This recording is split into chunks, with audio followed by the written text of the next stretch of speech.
Welcome to the Three Body Narrative. We are your podcast hosts, Pradyum, Aaron, and Naeem. And while we are, for the most part, dull and blundering, occasionally we can be remarkably bright creatures. And we are here to discuss everything pop culture, movies, TV shows, games, you name it.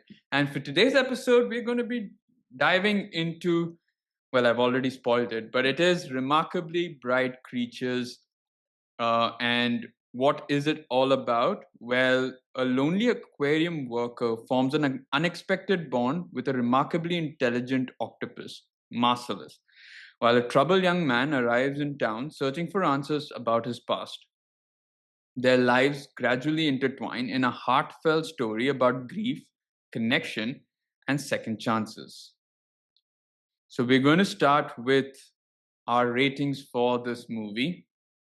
So, who's diving in first? That would be me. Okay. So this movie, I was very pleasantly surprised, I think, with how much it kind of it left me with this very peculiar feeling towards the end of it. And it was a good kind of very warm feeling. I loved the feel of the town that they had. Um, I don't know what it was. It's like my hometown's nowhere close to how good this hometown looks technically, but and no shade. Like, I mean, I absolutely love the place I'm originally from, but like there's just the feeling of homeliness that was kind of there in this that I could really relate to. I love the emotional impact this movie leaves you with, or at least left me with. And the performance of by the way, like when I saw her on in the movie, I was like, why does this face feel so familiar? And it took me a while before it kind of sunk in that this is Aunt May from Spider-Man. Like, that's how I know her, the Amazing Spider-Man.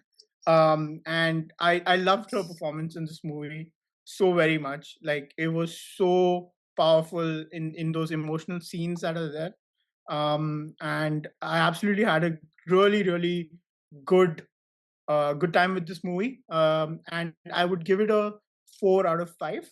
There are I think pacing issues during the midpoint of the movie at some point, where I feel it kind of slows down a lot more than it ideally should have. But all in all, like, I had a really good time with this movie. I guess it also helped that this is an adaptation of the book. I haven't read the book, so I really enjoyed it. Like, the first time consuming this content or work of art. So yeah, strong movie, very nice. And if you haven't watched it, I would suggest you to. So yeah. Okay. All right. Who's following him down the deep end? I guess that's me. To start off with, I'm surprised that Naeem was surprised that the movie made him feel the way he did. I mean, I think this is one that is probably right up his alley, I guess. So, yeah. But yeah, I think it was a good movie. Sally Field has always been a pretty commendable actor, I think, in most of the work that she's done, especially the earlier stuff where she played more prominent roles. So, I mean, I, for one, expected a good performance from her, and she delivered that. So, yeah, I did enjoy the movie. My rating probably not as high as Naeem, but that doesn't say that I didn't like the movie. I'd give it a 3.5. I think that's probably one of the higher ratings I've given in the history of this podcast. So I would think that is still a good movie in my book. Yeah, I think pretty much all the characters were quite well sort of written out, and they kind of all the actors also did a good job in portraying it. In terms of pacing, I don't think there was a so much that they could have done to make it any more quicker. I think that's the nature of the story, and so I mean you kind of have to deal with it. But yeah, I like the certain emotional sort of things that they tried to touch on. I think that was nicely done. The narration of the movie, also through the eyes of Marcellus, was quite nice. I liked how that was done. So, yeah, I think overall a strong movie. Yeah. Um, just give me a second. I will just need to. I'm on the wrong Wi-Fi. Give me a second. Okay, so I'm gonna give this movie a 3.5 out of 5 as well. I agree with most of your points. I think in terms of the environment and the town itself, very quaint. Love those kind of environments. Love the sets. Whether it be the house was insanely built, right? The log cabin. Love the aquarium. I love the streets and the paddleboard type surface, and even the entire lake view, right? A very serene, very calming atmosphere, which I really liked. Acting performances were really nice. I you really felt like there it wasn't too much of an act per se, but it felt like they were actual people going through troubled pasts and troubled lives, and that was really nice to see.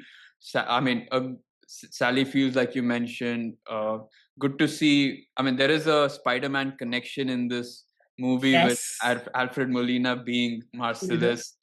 Um, I love even the portrayal by Cameron by Louis Pullman. So that was fun. He in so many shots, I was like, this guy just reminds me so much of his dad, who we've also done a review of one of his movies, and he guesses. Okay, so he's the dad from Casper. So Oh, yes, shit. so when you Okay. look at him and when you see this like really I zoomed see in the view, you're like, resemblance. shit, this looks exactly like his dad. He looks exactly like his dad. Uh, It looked like he had the same hairdo from Casper also. So. Yeah. yeah, the same hairdo, the same trouble look, like something's happened in his past, right? And Yeah. yeah, so that was. But I mean, I've seen him before, even I think in Thunderbolts, and he gave off a really good performance there as well. So I like Louis Pullman's performance in this. I loved even the shopkeeper, right? Yeah, Mm. I the forget his store name owner. though. Yeah, I'm not. I forgot his name. I know again from I where re- I've seen him, but just really blanking. When I'm just trying to pull that out, Yeah, but I think he's been in a lot of even Brit stuff. So yeah. And while yeah, while Ethan. while while you're doing that, also get the other sub storekeeper's name who's asked to He I do will he everything. I don't know why I remember his name. He was Tano. Yeah, He that was was so everywhere. true. Like I loved his his job is like, enthusiasm, but I mean, you yeah. gotta give the guy props for trying so hard. Yeah, I mean, so his best job was when he added to the hype of moth sausage. He's like, Oh yeah, he played absolutely. along with the owner. That was so cool. Yeah. I've heard of it. Yeah. So I loved all of that. I think the one thing that I wasn't a huge fan of, and maybe this is just a cinema trope per se, is the twist in the end, which showed that there was a sort of relationship, or that they were connected in a way. And I'm not a huge fan of that. I wish that they were separate, and each one had their separate stories. I wasn't a huge fan of the whole twist at the end. But yeah, I think Marcellus was insane. I love the ending to a story, very nice. And yeah, I love that perspective. So yeah, 3.5. It was. I think I was pleasantly surprised from the fact that I hadn't heard about this movie, and I was expecting things to be very blah, but it turned out to be very surprisingly. It was gave me a very indie feel to it, which I really liked. Yeah. And so now that we're done with our ratings, I think we'll discuss the movie as a whole, and I think we'll start off with performances, because I think that's the standout across the board, right? But okay, before that, a question that's been bugging me throughout this movie, and I need to get it off.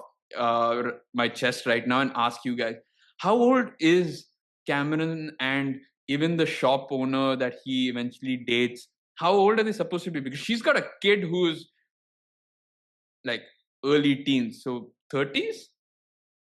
Yeah, and this guy would be late 20s, right? I think, or mid 20s. So she's older then. She is, yeah, but I mean, I don't Is think it? the I don't age know. gap is considerable there. Perhaps late 20s, and maybe she's in her early 30s. Because I was going off the fact that that they were maybe mid 20s, because he just maybe graduated from college. He's maybe lost his mom then, and now he's The kid would be approximately like what, maybe 14 years. yeah. Yeah. So If probably you add around 30 if you is add the 18 there, you're 32. not necessary though, right? Like you could be 16 maybe. I'm just saying, like maybe 30. early. Yeah. Yeah, because she did say she had a rough early years or whatever during this. Maybe from that it's like because of that very reason she had those rough early years, kind of sorting everything out in terms of her personal life. And from that, I mean, at least maybe the book kind of gives you a better idea of this, but I would think she was 16 when she kind of had the kid, and then now she's somewhere in 30s, and this guy's probably around like 25, 26, maybe like around that, which makes sense because it does feel like he's been out of college for a while and he's been doing the band thing for some time now.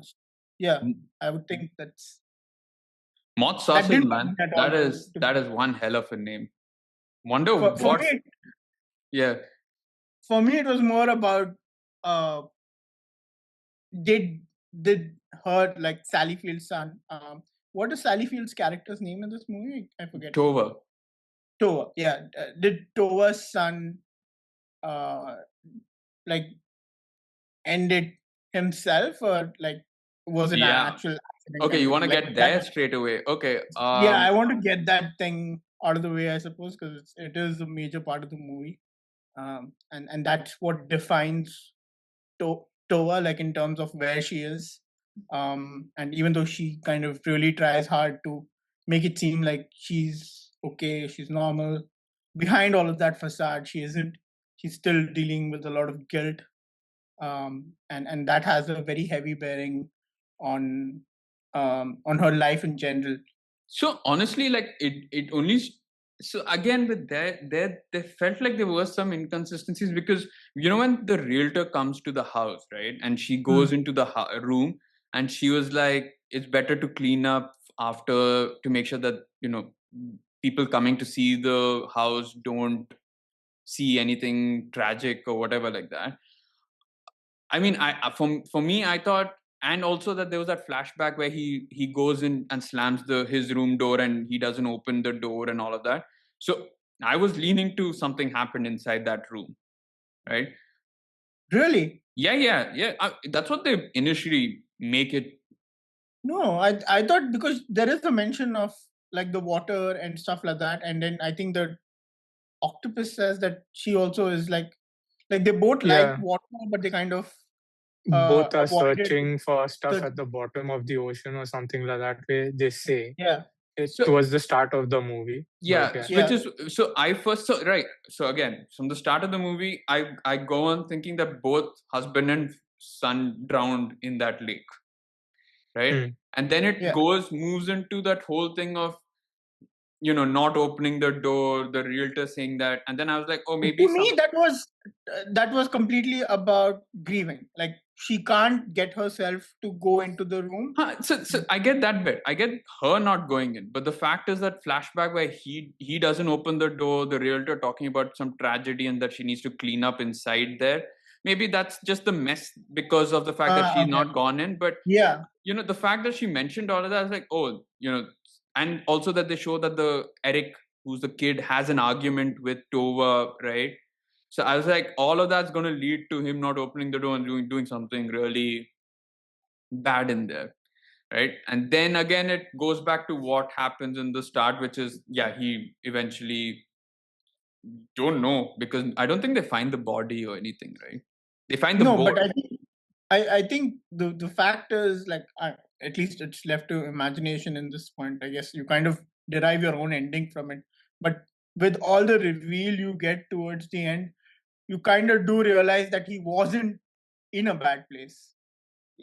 The lashing out or whatever it is from stress of, like, he's found out that he's going to be a father, and he's dealing with that stress, but he's not done with life, or he's not like thinking of the worst in this case, and which she didn't know for longest time, right? And that's where the guilt is from. In her mind, it it all happened as a result of the mess Their that is argument. created between, the argument they have and all of that stuff, and she feels like there is something going wrong in her life, maybe going on in his life, that is negative, from the aspect, like, even when she says that there was probably a girl and all of that stuff, she's not entirely sure what's happened, but she's trying to kind of like think that that's what happened, and like to save herself from thinking that he didn't do that. Even if he did it, like, he didn't do it because of her, kind of a thing, like because of that argument, or because she couldn't understand him, or whatever, like that kind of a thing. So it because the ultimate reveal eventually, when you kind of realize that he knew about the kid, and he was like, the name was there and all of that stuff, you knew that he was looking forward to becoming a father and all of that stuff. So, and even the part where he stuck the thing that breaks, right? Like, initially there's that thing that That the wooden horse, horse. exactly, Yeah. that breaks, because all of that creates an illusion in Tova's head that it didn't end right. He left angry, and then he never came back, kind of a thing. So it just, like, while she wants to put her mind to rest, thinking that it wasn't because of her, she's in the back of her head, it's still there, that there is a What slight if? chance. Yeah, what if it is that way, kind of. And also, I mean, it doesn't help that the whole town thinks the same as well, right? Like, I mean, apart from her friends, there is a rumor going around that that happened. Which is kind of weird to think about, like, how did the news of the fight reach the I don't others? think it's the news of the fight. It was just she said that one of the officers who was like involved in the recovery, they saw the rope that was clean cut, and then he said like, did he like tie it to his ankle and jump off the boat or something like that? So probably was just the coroner's report or whatever the investigation findings was. Possible cause of death was maybe suicide or something like that. Yeah. Also, to take into account, I think the lake, I mean, the conditions were pretty bad. That's what she says, right? Like that, it wasn't great. I think that's what Eric's father teaches him, that he needs to cut it off clean, and if it gets caught in, if the anchor gets caught in the rocks, then you cut it off. Yeah. But yeah, it's interesting because obviously in these sort of cases you don't know anything. You find the boat but not the body. You obviously anticipate and expect the worst, and I think there's no element of, oh, did he survive, is he going to come back in a sequel, like this thing. But I'm guessing he's got enough, he would have had enough time. I'm glad it's not that kind of movie. Bollywood, if you're listening, there's the plot for you, bro. Yeah, it's like there's an after credit scene, and from afar there's a shadow watching these two having a conversation. Tova and or there's like how you have the people emerging from the lake, like you can see. Yeah. So there was a part of me that thought that Marcellus probably had something also to do with it, like when they were showing. He was the one who strangled Eric out in the sea. Or some interstellar shit, like Marcellus was Eric. No, but or going one further, he witnessed Eric's death, and he's there. So he saw him die or whatever, but he can't tell anybody because he's a bloody octopus, right? Like, so what this movie is all about is actually Marcel is trying to escape there, so that he's trying to show Tova where exactly her son's body was, but or adding to Maybe that, he was maybe going like to Marshall save has them and got then he was attacked by the wolf eels. Marshall has also got himself caught so that he could end up in that aquarium, so that he could eventually strike a bond with Toa, and then eventually reveal this is how your son died. Like it was all meant to be, kind of a thing. Correct. Yeah. Damn, wild ideas. But no, it is definitely. I think Sally Fields plays that vulnerable character to a T. I think she does a beautiful job of it. We've seen it also, I guess, in Spider-Man as well, right? Like obviously losing uh, Uncle the Ben. Uncle Ben as well as Peter Parker's the parents, right? So all of that, yeah. But I also loved. I mean, apart from the vulnerable grieving side, I loved her sassy control freak type personality. Right? Especially like going and I think the first time when she meets Cameron, she's like hobbling on one foot and like basically saying, you know, if you get this corner, you have to do it this way and you have to do it that way. Haven't we all been there with managers and bosses? Yeah. I'm saying not saying you or me or Not whoever. have it all. I don't know about all. But No, let's say haven't most of us gone through it. if my manager's watching, you are not like at that. some point in time, we're not saying currently, definitely not currently, but at some point in our lives. But with that being said, I think, and if we till you haven't, all are paying us, yeah. and if we haven't experienced something like that, then maybe we should look into the mirror because we're probably that person. Wow. Okay, so leaving Tova's side, the other thing that we need to talk about is Tova's friendship with the knitting club, right? I love Nitwits. I love the name. Yeah, absolutely. Damn.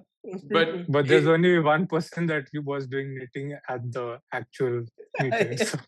So I love the woman who bakes cookies which are so solid. Rock hard, yeah. Rock hard. That also fresh out of the oven. Like, wow. how does that happen? But yeah. And they didn't look burnt. Like that's the that's the main thing. It's like they didn't look burnt. So how dense did you bake mix the mixture? Apart from, but what I liked is like they seemed wholesome. Like they didn't judge her. They were there for her.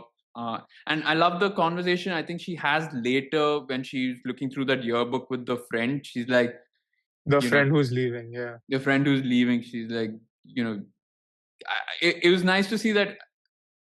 Okay, I guess like there are friends who don't really stay in touch too often, or like who try to live their lives alone and think that they're all alone in life. But this was nice to see that she had friends for her and who were really hard. I love the friend who invites her to her apartment. She's like, I'd rather die than come to your apartment. She's like, you stay in my apartment until someone else dies, and then we will find you a spare place. So it was fun. It was a fun gang.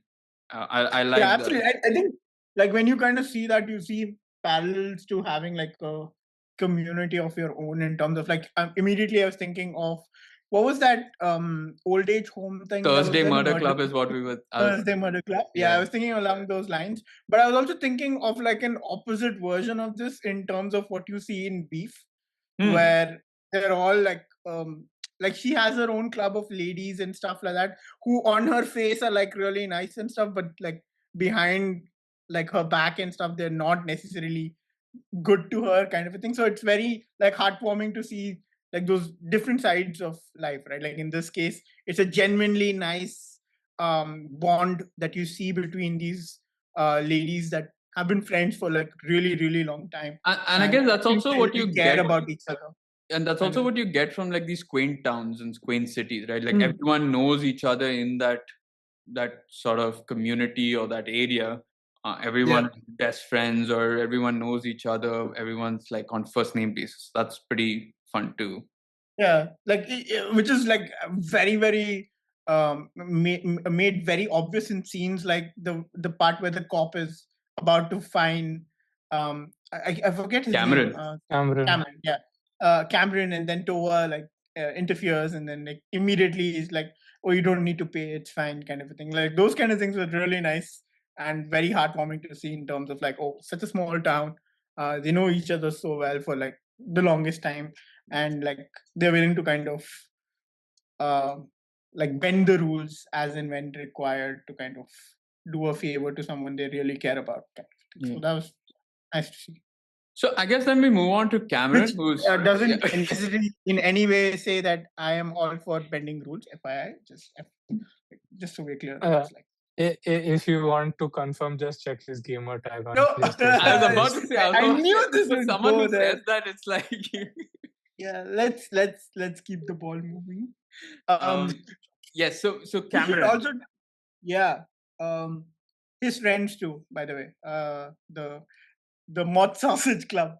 I love that whole thing where they just decide to inform him over a Zoom call or whatever call they're having, that they want to kind of call it quits because So obviously they have.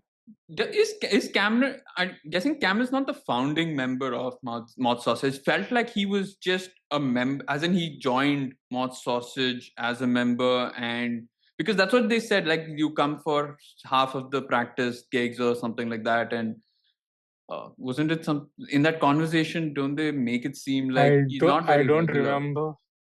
I don't remember about the practice thing, but I do know they say you're not even here or something like that way. And yeah, I think they more put it down to his maybe not kind of coming through on the promises that he makes. Like I think even he said that I'm going to be coming back with like big money for album release and stuff like that way, which was kind of weird because you didn't see how he was coming with that money The anywhere father, in that I story. think. The father I is going mean, to tell him 18 years of you what owe do you me. support. Yeah, you owe me. So pay me out, pay me. Unfortunately, That's the it. father is sleeping with the fishes, so he can't pay anything. Yeah, I know, but like you didn't even know who the guy was. He could have been another beggar on the road or like a hippie like his mom living in a truck. So I didn't get where those promises were coming from, but okay. But I guess that also kind of is kind of trying to drive home the point that, you know, he was kind of irresponsible or like a happy-go-lucky sort of guy while he was in the band and stuff like that. But yeah, I don't know if he was a founding member or anything, but it gave me a vibe like this was just like three friends who started something together. I don't know. Yeah, But yeah. Three friends who But started something did together and any then followed. Mm. Where have we seen that before? did you ever think that when he said that I'm looking for someone with like someone who owes me money, did you ever think that this was going to be related to Tova, or like he was looking for Eric or something like that? No, not No. really. Okay. Uh, I thought that would be the connection that he was looking. I mean, technically, it was the connection. He was looking for his father to pay him money, and his father is or I was mean, Eric. not Eric or Sally. This did not cross my mind, but now thinking back, I think the only realistic possibility would have been Tova's husband, right? Like, I mean, Eric, I think he's been too long gone to be owing money and for him to be coming now to be like, dude, pay up or whatever. So that was kind of weird. And yeah, Tova being the person that she was, I don't think she'd not pay back if she owed anything. So yeah. Yeah. Um. Sure. Okay, but I mean, we meet Cameron in that dingy RV that his mom, mm. you know. Inheritance. The- So that's the big the- money that he was looking for, which is when he sold that that van, right? But he I don't know what's gonna happen to that house. I don't think they plan to sell it now that she found that he's the because she was planning to move. No, but even before she realizes that he's her grandson, right? At the pier, when Yeah, she she says, realizes "This is my home. I this can't is leave." my And home, something kind else. of a thing. So she kind of lets go of the guilt, and I think she's done grieving Hmm. for that and accepts like this is where she belongs, kind of a thing. And she has that realization, I think, just before kind of like wanting that eventual this thing, right? Because Letting, or is I think, is by it just then before letting Marcellus free? Yeah, yeah because before she puts like whatever sets him free or whatever, she's like, "This is my home. You can go home," or Yeah, so I something think along those lines. there she's sitting with that mop bucket she's put yeah Marcellus in, yeah and she does that. But no, I was just gonna say that his inheritance now is that house, so he's all he has to now Hmm. do is wait for Tova to move on to greener pastures, and yeah, when a does bit he when does the octopus leave the ring to her, like at the end. where So does it's she He leaves it in releases. the bucket. Yeah, it's in the bucket, right?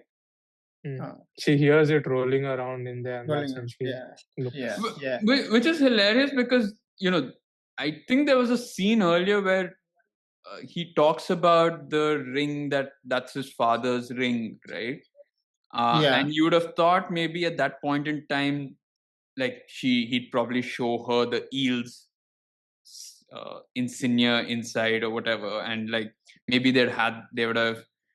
I mean, the movie would have been much shorter, but um, Yeah, yeah, but you wouldn't have kind of thought those initials would be the son's, and I think at that time she did not know that there was a child involved with her son, right? So yeah. that was quite a few dots to connect. And EELS, I mean, though yes, that was his name. I mean, still a quite uncommon sort of initials to kind of i have on, right? I love how from being a metaphorical thing, it's actually the eels ends up with the eels, kind of a thing. That was so cool. He And then he tosses it goes, with the wolf yeah, eels, right? yeah. Yeah, It was fun Um, to kind of go and. I also love the part where they go on that road trip to find. Was it Simon something? Is the yeah. Oh, the this thing, firearms thing. Oh god, that was insane, right? yeah That thing. the But one. even the road trip was pretty cool. This is Pretty cool, the yeah. road trip rule is listen to the entire song and stuff like that. It was pretty chill. And I love the fact that she picks The up the texting. phone and the texting Yeah. and Yeah. asking, talking to, what was her name now? Cameron and No. I'll call her the surfboard girl yeah, or the paddleboard, paddleboard. paddleboard. Yeah. Yeah. So that was. Did you guys realize before the eventual reveal that Toa's son was going to be the father of Cameron? So I had an inkling as to that was the case, that he was eventually going to be her grandson and all of that. Like I mentioned, I wasn't a huge fan of it, so I was hoping that it wouldn't happen and that it would be someone else. Uh, and but yeah, kind of knew that they were going to be related somehow. So I had two sets of guesses. The first one was way off because at that point I didn't like think about the age gap Mm. in terms of where everyone was, how old Sally is probably at, like what age she's at, and so I had a feeling initially that the girl, the the surfboard girl, uh, that one was actually somehow like the child she has is actually this Eric. guy's Eric's kid, kind of a thing, right? Because at that point I don't realize like she is like a grandma's age and her son would still be quite old.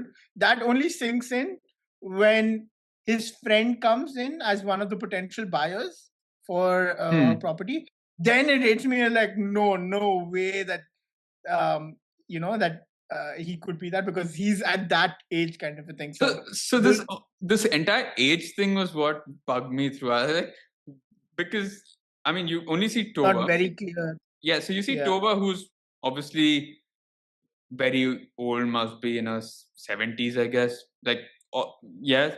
And then I mean, the thing is, her son is passed away when he was young, right? Because all you see is one flashback where you see him come in, come out of the room and argue. Yeah, so and then obviously he's passed away, and then you don't know how much time has passed and all of that. So I can see where you're coming from, but yeah, I didn't think those two were. I didn't think the surfboard. But anyway, I thought because she couldn't figure out who the girl was, but there were two things that clearly kind of negated that whole theory and kind of threw it out completely. One, because obviously the father, but before that also, I think when she's discussing the name of the girl, she doesn't it's a very different name, Daphne or something, right? Whereas it was either Cassandra or Daphne or something, he says. Cassie, right? Or Daphne. Or Cassie, yeah. What is the name of the girl, the surfboard girl? Did you Google that by any chance? No. No, I'll do that. Okay. Anyway, so and then eventually Avery, to the point where Avery. Okay, it's the point where what was it that I started thinking? Okay, wait, this is probably when the friend meets them at the one who goes to see their house, to see her house. Yeah, when that eventual reveal happens, when he, so the moment this theory goes completely out of the possibility, realm of possibility, the other one came about. I was like, oh wait, I think it's that probably, and I didn't have a problem with it. I actually liked the fact that it went that way. For me, it was very much along the lines of fate, and it's kind of what brought them together. I also like the fact that it's just not random. He's actually looking for his father, which makes sense that he then comes to the town they actually were from. His mother. Yeah, I didn't think it was random, but I just felt like his father could have been maybe somebody else who's just not there, and he's just not able to. It's a failed attempt to find his father, and that's I get that. Well, it technically is still also a failed attempt finding his father. Yeah, but he's gotten his closure that he wanted, right? Except I don't know. Initially, that's not what he wanted. He wanted the money, but nonetheless, I think by the end of it, he's gotten the closure he wants. He now has fixed asset security. Yes, he's got the support financial support he needs. Exactly. So so that's, I guess that's Cameron. I do like his slight awkwardness, right? That the actor portrays the character with, and I think that was it fits the character. It nothing felt out of place. Like, you wouldn't think any of the choices also that the character did not feel like, oh, why did you do that? Yeah, and also I love the fact that you only see a couple of meetings between Avery and Cameron, but in those meetings you already feel like there's a good chemistry in there kind of thing, or at least I felt that the way they were having those conversations, and in that short span it became believable that you genuinely like her as a person and want to explore the potential relationship that could probably be there, see where it goes kind of a thing. Yeah, I wonder how long they've been seeing each other until that reveal happens that she's got the kid. I would think not much, because wasn't that the first meeting? The paddle thing was the first meeting that they had, right? Yeah, that was the first thing after the call. Yeah, I would think so, because otherwise you would have thought that this should have come up. They went to the lake, and then when they come back from the lake, that's when it happens, right? Yeah. So definitely, it's the first meeting. In that in itself, it's he knows there is something there from obviously he's kind of been like not necessarily, but Stalking. like stalking her. Yeah. Kind of There's that displayed part where in he's in that shop and he's looking at something and he's seeing her at the yeah. cashier's check. So there is that. No, I agree with the chemistry bit. It's just that I wanted to know whether, I agree with you that I think this would have been the first meeting, because otherwise this is a pretty big conversation to be having, that you have a kid who's a teenager.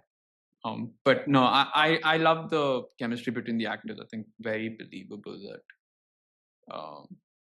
it would happen. So with that being said, we now move on, I guess, to the third most critical part of this trio, which is the octopus, Marcellus. Yeah. And I love his escape routes, man. Is the most Oh, yeah. bizarre ones. Like, it feels like you could see the escape route right from his glass, but no, he decides to go to Tova's office, get entangled with that. He goes up somewhere else, he gets entangled. So love his.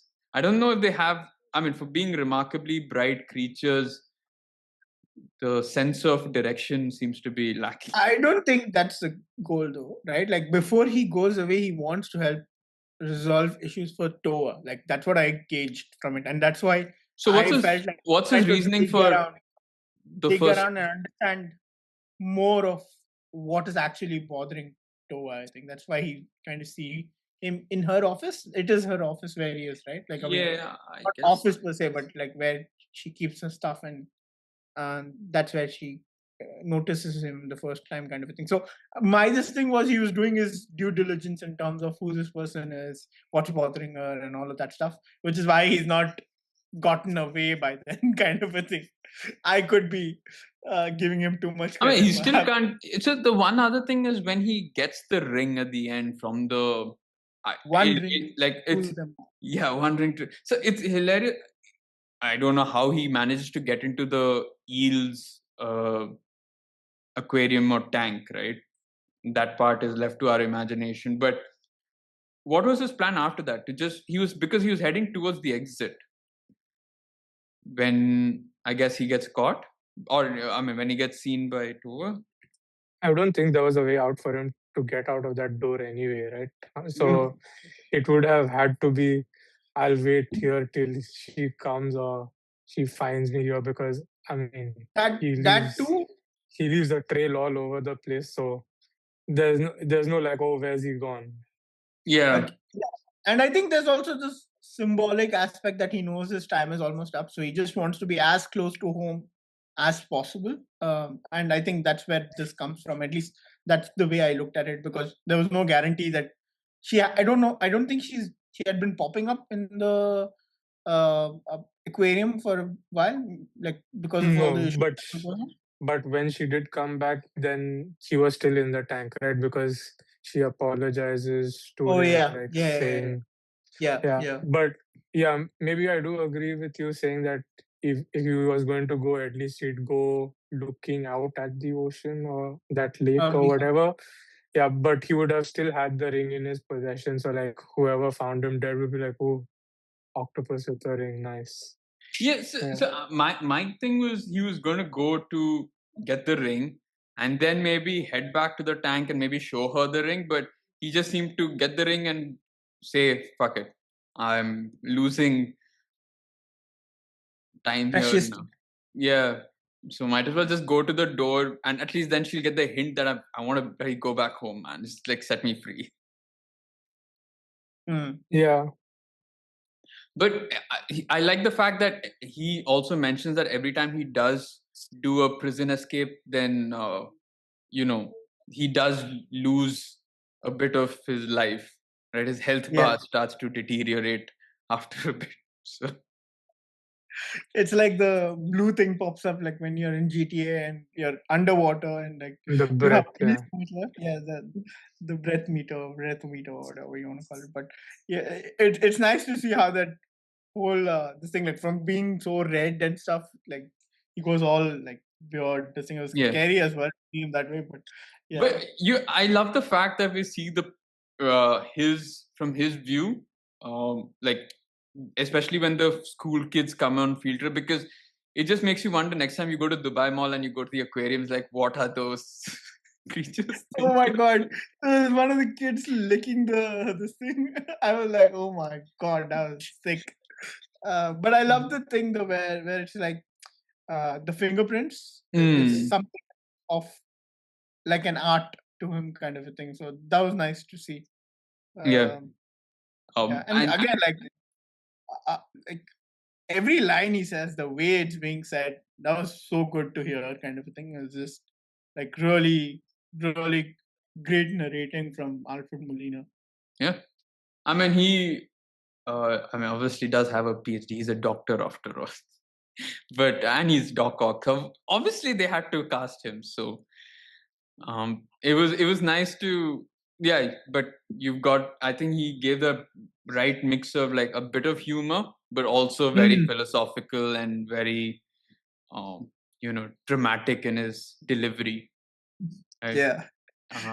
I like the fact that when he's hiding and the kids can't find him, he's like, I'm camouflage, that's why. Like and like he also berates the is it the tour guide or the aquarium tour guide? She's like, he keeps saying like the teacher, right? The The teacher. incompetent teacher. Incompetence. Yeah. Too funny those. Yeah, those some of the really like best lines in the movie that you kind of see him spew it out right at the beginning of the movie. In fact, it was fun to kind of see that. But I guess like they all have that thing in common, is that they have a hole in their life that they're looking to fill in some shape or form, and for him it's like going back home and finally just going back to his cave, his fortress of solitude, and just relaxing there. Also, like quickly bringing up this conversation of like who he thinks his father is, like who he's been looking for, and that eventual meetup at the restaurant, and how he's like, oh, you thought I'm your father, I'm not. Like we're just great friends, and how it's like, because I think in his head he's just about, let me get the money and I'm out of here, kind of a thing, and then to eventually realize this is not his big payday, and also the ultimate realization that this is not his father at all. Like he doesn't and also know that the eels weren't a mascot. Yeah. Which school wants to have eels as mascot? But maybe one which is by the lake. I don't know. Yeah. I mean, the octopus. Nessie was taken, so. Yeah, I think Marcellus would be deeply offended by that. But yeah. Who are we? Eels. Nice. We're slippery as eels. That would be the good football tagline. So the other thing that also I guess that he learns from there is like his mom was not like a lost case or something. Like she was a genuinely good friend to this guy, and like always was there to help him out. And obviously at times were tough at that point for someone of his sexual orientation. So it was nice to see that like his mom, despite being lost and maybe chaotic, genuinely did help, was a genuinely good person or friend. Yeah, and she did become what she does eventually because of the loss she experiences, like during some of the most crucial like during a very crucial period in her life, right? She is expecting, and life is supposed to be very different, because I think he does mention that she tells him that his father is a very good man, or would be very happy to see him, or something like that. So that very excited about having very excited about it and stuff like that, which tells you that they were looking forward to all of it, but everything just fell through when the accident happens, kind of a thing. And then she's never able to recover from losing him, kind of a thing, which is why she goes down. Plus, I guess the gossip of him possibly taking his own life would also eat at you, right? Saying that, like she didn't want all that, like. And I guess with Marcellus as well, I like the the color changes and the I think the CGI of the octopus felt very realistic. Like the Yeah. way he's able to kind of glide past, as well as like the head being very fluid. Right? It was pretty cool. I love That the pass where it oceans. squeezes through the crack in the pipes. Yeah. Like I was like, oh, what the hell? That is scary to like. I was imagining. I was like, does this mean this can happen in real life? Like an octopus can actually get through. You're Yeah. never safe in an aquarium. Well, God. I mean, that but is the case, right? That they are able to Yeah. maneuver into these small spaces and stuff. So, yeah. pretty cool. But I mean, octopuses, like, it's not like they're going Octopi. octopus. Yeah, an octopus is not going to be. It's all right. Yeah. Last episode, I instead of saying blow my mind, I said blow my minds, and I was like, damn, that was not edited out for whatsoever reason. And this best not be either. I I won't. want to see octopuses in this. Octopi. Yeah. So, I mean, an octopus is not going to be too much of a trouble to someone, right? They're not. It's not like they're going to jump at you and wrap you around. You never know. Have you been like? Have you been one? Have Have I you ever had been an face to personal face with an experience? octopus? Oh, because you do go scuba diving, right? So, did you at any point Octopus. encounter an octopus Ooh, I'm trying face to to think. face?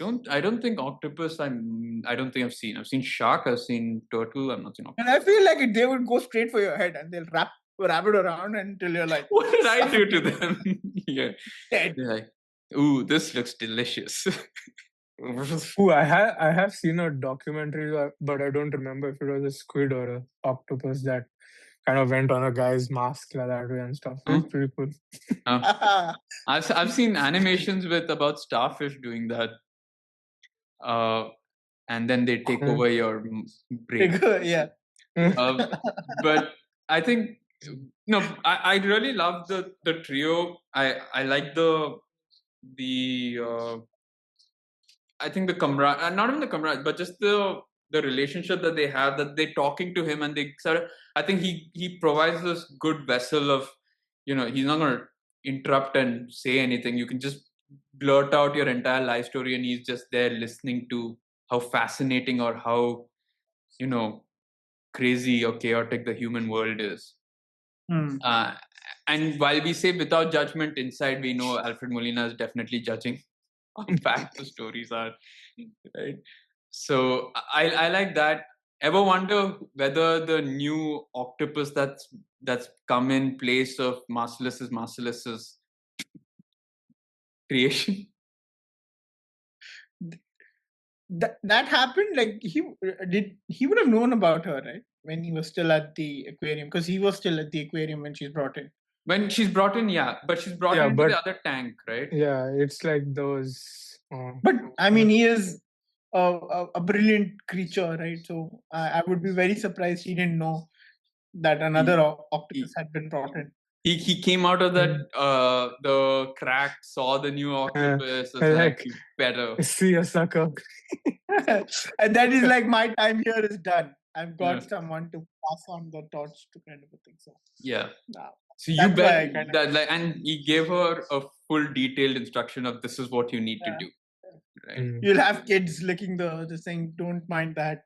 Learn to enjoy this little things, kind of a thing. Look forward to the fingerprints. Yeah, yeah. And whatever you do not go to the bull fields. I would have loved to see that fight though. The moment but he didn't fight, right? He drops something for them to eat. He drops 2 on each side, and that kind of. Oh, does he say that? I missed that. Okay. Yeah, he said this time I've come prepared, and so when and then he drops. He's on top of the aquarium. He drops something. It was a heist. Ah, yeah. Okay. I didn't put it because maybe Mission Impossible asked them to leave that out. They had all that, like sounds, the sound, the background. He had one tentacle up there while he dropped. Reaching out. Yeah, exactly. And it almost snaps, but then he hangs on, kind of a thing. Yeah. So maybe like a prequel kind of series, and then they do like a flashback or some stuff. How it all played out. Yeah. Yeah. Anyone else? Are we kind of? I like the date that Tova goes on with I the. wanted to talk about that as Oh, well. too I bad. really like When and I. the shopkeeper, whatever his Hanji name Panji. is. Hanji Panji. Yeah, right. Oh my god, we got to chop this part out. But yeah, like that date they go on, and even before, like when he's about to pick her up, and the nitwits are there. That whole sequence is pretty cool to see. And yeah, like the date in itself was pretty cool. Nice, very warm vibes, and then the twist happens where she kind of loses herself and has those flashbacks, and then she comes and like she doesn't want to continue anymore, and in doing that she kind of ruins his most precious asset that he possesses or owns. And how that is kind of brought up immediately after in terms of the conversation, in terms of, oh, he really fancies you because he doesn't necessarily wear that otherwise, is something he's always kind of had up there, never really worn it, but for this occasion he brought it out and stuff, and now it's kind of like spoiled kind of a thing. So that was really nice to see. And yeah, like poor guy, I felt like for all the good he does in general, he was being sidelined. Like that's the character that I would be very interested in, just like having a mini series on and seeing his day-to-day life in terms of what he's up to, kind of. Because if it felt like any stranger coming by, he'll just have a conversation with him and stuff. And I'd like to see from his lens like a quick snapshot of like what a daily Yeah. month would look like for this guy in a It should be called The Adventures of Ethan and Tanner. Yeah, that'd be fun. Spin-off. Yeah, the spin-off. So I guess with that, we're done with our review of. Yeah, I think that's we've covered predominantly. Oh, by the way, I mean, it's awesome that, or very lucky that the fact that her friend had the yearbook in her basement. So if anyone, I mean, when any of you guys come into the same sort of situation, don't worry, I've got also all of our yearbooks. So in case you ever want to, you can go and check it out there.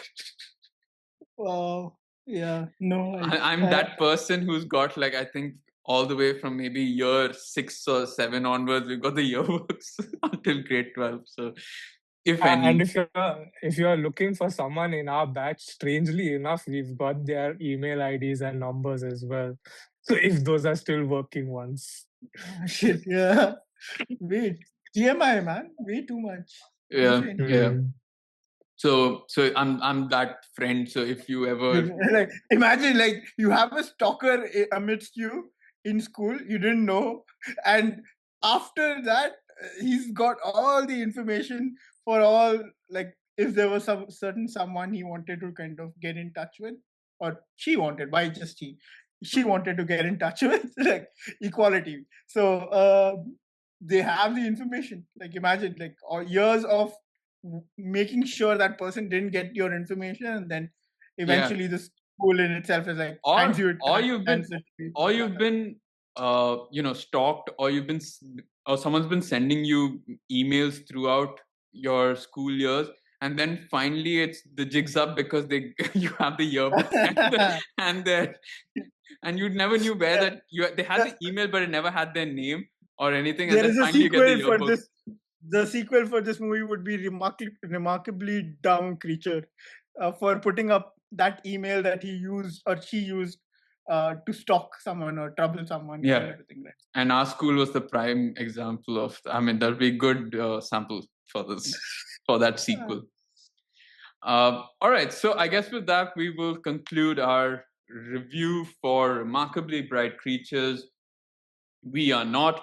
And we will catch you all on our next episode. Don't forget to hit the like button, share with friends and family, follow us on Instagram, YouTube, Facebook. We also are now doing daily content, fun games and stuff like that. So catch us all on that. And we will get back to you with our review for another movie / TV show. Games. Fun or not, you decide. Sure. Yeah. Until then, see you.